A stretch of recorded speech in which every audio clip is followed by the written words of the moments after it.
सबको भंग कर रही है, सबको सुनने नहीं दे रही है, ध्यान भंग कर रही है। तो कहा नहीं, तो भक्ति के लिए आसन लगाया। तो नारद जी से कहा, शौनक आदि ऋषियों ने 5-5 साल के थे, देखने में 5 साल के, कहा अरे बाबा ये यहाँ नहीं बैठेंगी, आसन पर नहीं बैठेंगी। तब कहा ये समस्त भक्तों के हृदय में विद्यमान होती हैं, ये भक्ति देवी हैं। तो कहा समस्त भक्तों के हृदय में विद्यमान हो जाओ हे देवी, आपसे प्रार्थना है। बड़े प्रसन्न होकर के और ज्ञान वैराग्य पुष्ट हुए, कथा श्रवण करते हुए शौनक आदि ऋषियों ने पूछा सूत जी से, महाराज ये कथा कहाँ से प्रारंभ हुई और किस प्रकार का? पहले नारद जी ने सुन रखा था, नारायण से हुए, नारायण से ब्रह्मा जी ने, और ब्रह्मा जी से फिर नारद जी को प्राप्त हुई, और नारद जी से फिर ये भागवत की कथा शौनक आदि ऋषियों को प्राप्त हुई, और शौनक आदि ऋषियों ने नारद जी से व्यास को प्राप्त हुई, व्यास से शौनक आदि ऋषियों ने। तो कहा महाराज शौनक सप्ताह श्रवण की विधि, कहा 7 दिन के श्रवण का विधि शौनक आदि ने सुनाया। तो कहा महाराज ये बताइए इस कथा को श्रवण करने से क्या लाभ होता है? ये जो महात्मा आपने सुनाया ये पद्म पुराण से लिया गया है। जो श्रीमद् भागवत महापुराण का महात्मा है ये पद्म पुराण के उत्तरखंड से लिया गया है। तो कहा असारे, तो कहा इससे लाभ क्या होता है? कहा असारे संसारे विषय विषसंगा कुलधिया क्षणार्धम क्षेमार्धम पिबत सुखगाथा तुलसुधाम किमर्थम व्यर्थम भो ब्रजत कुपते कुत्सित कथे परिचित साक्षिया श्रवणगत मुक्त्या युक्ति कथने।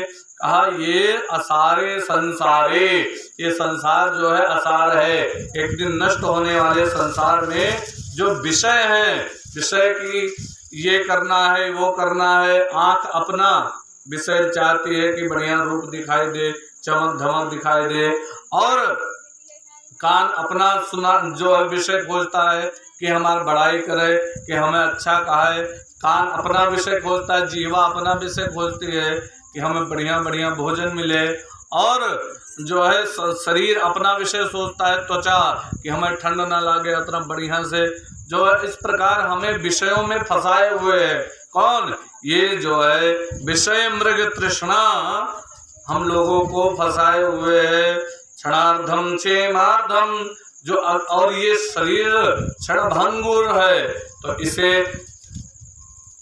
जो है साधने के लिए क्षणार्धम क्षेमार्धम, ये जो शुक्र की गाथा है जो सुखदेव जी ने सुनाई है भागवत की कथा, ये कथा श्रवण से करने से जो है व्यर्थ का समय जल्दी नष्ट नहीं होगा, भगवान की तरफ चलने लग जाएंगे, कुरास्ते से कुसंग से भगवान की तरफ चलने लग जाएंगे। कहा इसका क्या प्रमाण है?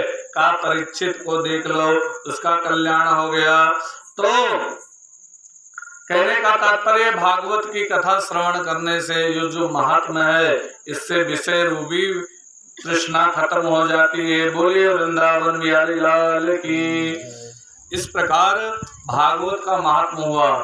कथा बड़ी विस्तार थी लेकिन बहुत संक्षेप में हुई। आगे अब हम लोग भागवत के प्रथम स्कंद की प्रथम श्लोक में हम लोग अब भागवत में प्रवेश करते हैं। ओम नमो भगवते वासुदेवाय।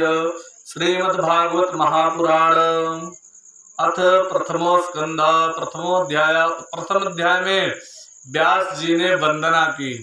जब भागवत लिखी तो किसी देवता की वंदना नहीं की व्यास जी ने, किसी की वंदना नहीं की। जानते हो किसकी वंदना की?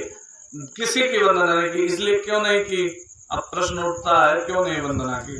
कहा अगर जो हम शंकर जी की वंदना कर दें तो पार्वती जी की भी करनी जरूरी है, पार्वती जी की करें तो फिर जो है लक्ष्मी माता की भी जरूरी है, लक्ष्मी माता की करें सरस्वती जी की, फिर उधर विष्णु भगवान का भी एक श्लोक होना चाहिए, हनुमान जी का भी एक श्लोक होना चाहिए, राम जी का भी एक श्लोक होना चाहिए, कृष्ण भगवान का भी एक श्लोक होना चाहिए, सभी संतों का एक श्लोक होना चाहिए, सब दुष्टों का।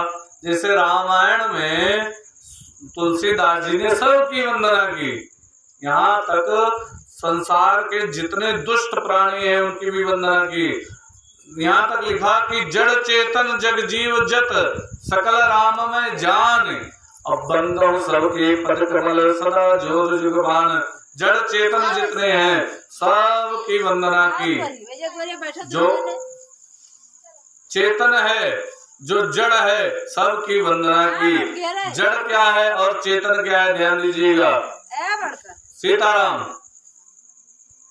जोर से ना बोला करो, जिससे जोर बुलाएगा तो हाथ लगे चलो।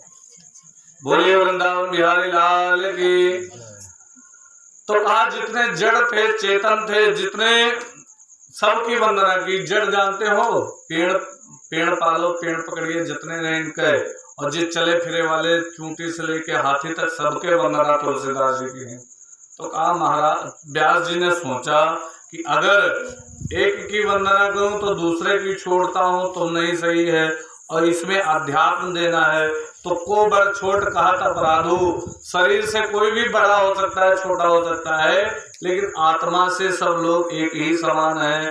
कोई आत्मा में कोई जाति नहीं, कोई भेद नहीं, कोई भाव नहीं, वो समान है। तो कहा अगर मैं किसी की एक की वंदना करूं तो दूसरे की भी करनी है, तो ऐसी किसकी वंदना करो, इसलिए किसी की वंदना नहीं की।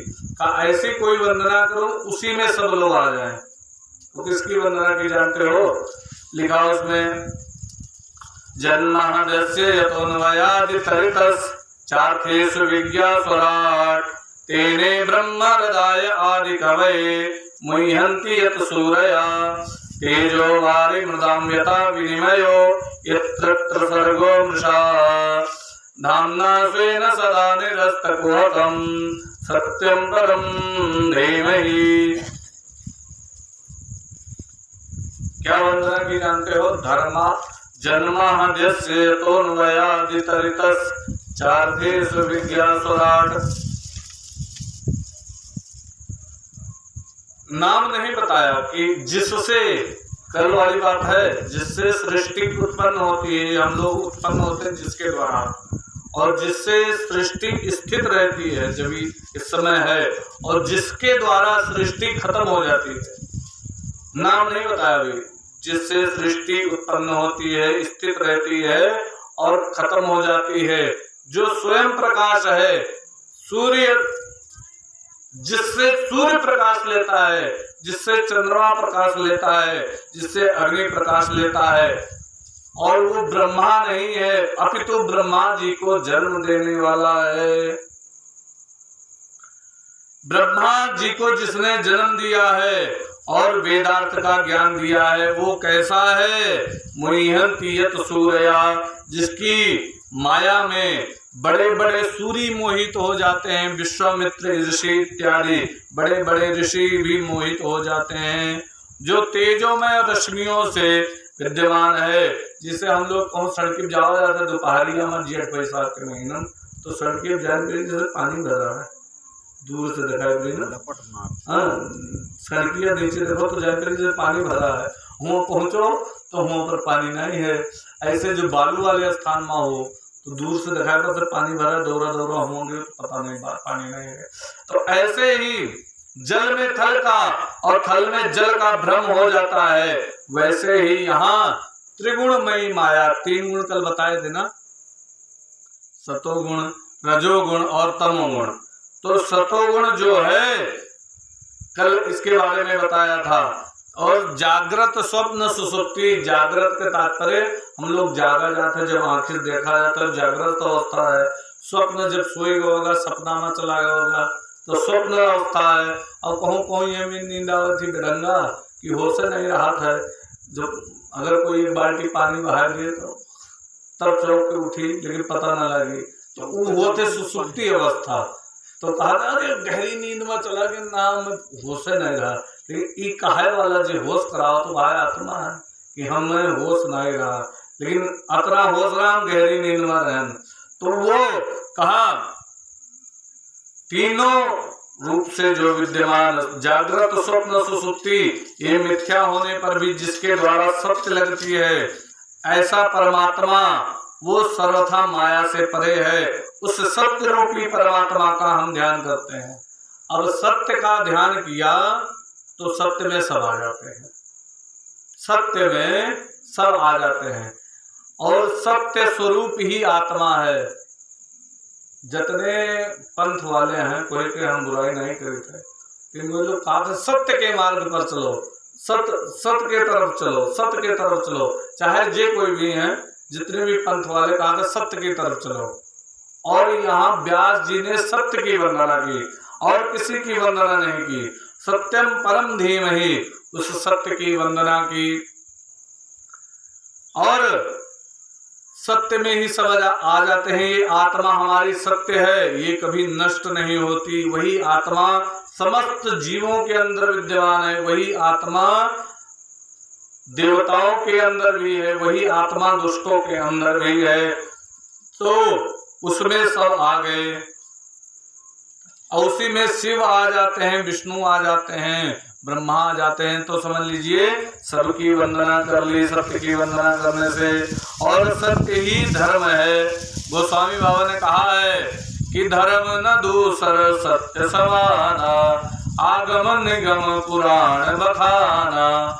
हम लोग झूठ बोली बात बात पर, तो हमें चले गए सत्य लोग, जाए सत्य जगह जहाँ सत्य है, और हम लोग बात बात पर झूठ बोली तो कहाँ से सत्य में पहुँच पाओगे।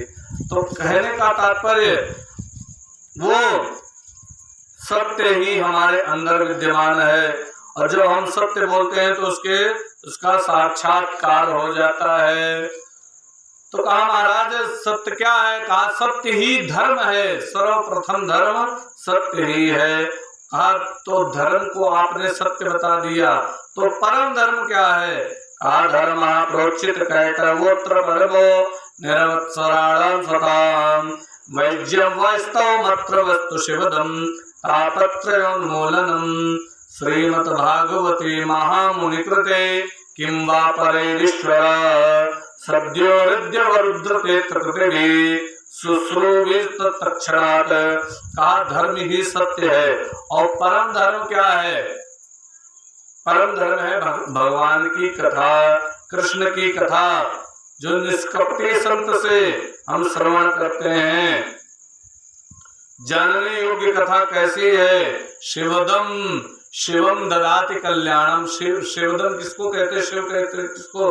जानते हैं? शिव कहते हैं कल्याण को। तो शिवदम कल्याण करने वाली है। शिवम ददाति कल्याणम इति शिवदम। और कैसी है? तापत्रयोन्मूलनम, तीनों प्रकार के तापों को नष्ट करने वाली है। तीन प्रकार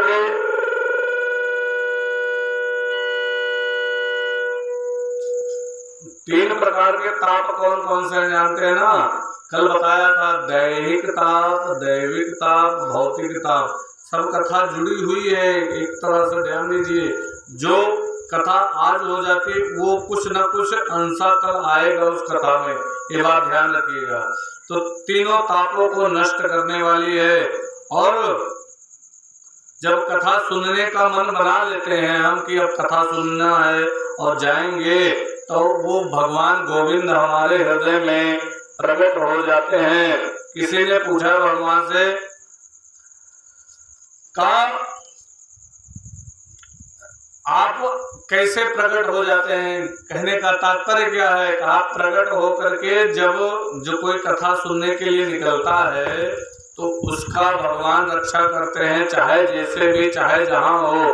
कहते हैं इसके ऊपर कोई आंच नहीं आएगी। जैसे भगवान का स्मरण कर रहा था वो, तो भगवान का स्मरण कर रहा था, हनुमान जी ने मुक्का मारा, लेकिन कोई फर्क नहीं पड़ा। क्यों? क्योंकि भगवान उसकी जिम्मेदारी ले लेते हैं। ऐसे ही भगवान की जो कथा श्रवण करता है, भगवान उसकी जिम्मेदारी अपने ऊपर ले लेते हैं। तो कहा इस प्रकार। तो किसी ने पूछा महाराज चलो परम धर्म क्या है? कहा भगवान की कथा। कहा अच्छा, भगवान की कथा, ये भागवत का प्रागट्य कैसे हुआ ये बताइए, भागवत कैसे प्रकट हुआ? तो तीसरे मंत्र में बड़ी सुंदर बात कही है व्यास जी ने। लिखा क्या? कहा निगम कल्पतरोर्गलितं फलं शुकमुखादमृतद्रव संयुतं पिबत भागवतं रसमालयं मुहुर्मुहुः रसिका भूय भावुका। ये जो निगम किसको कहते हैं जानते हो? वेद को।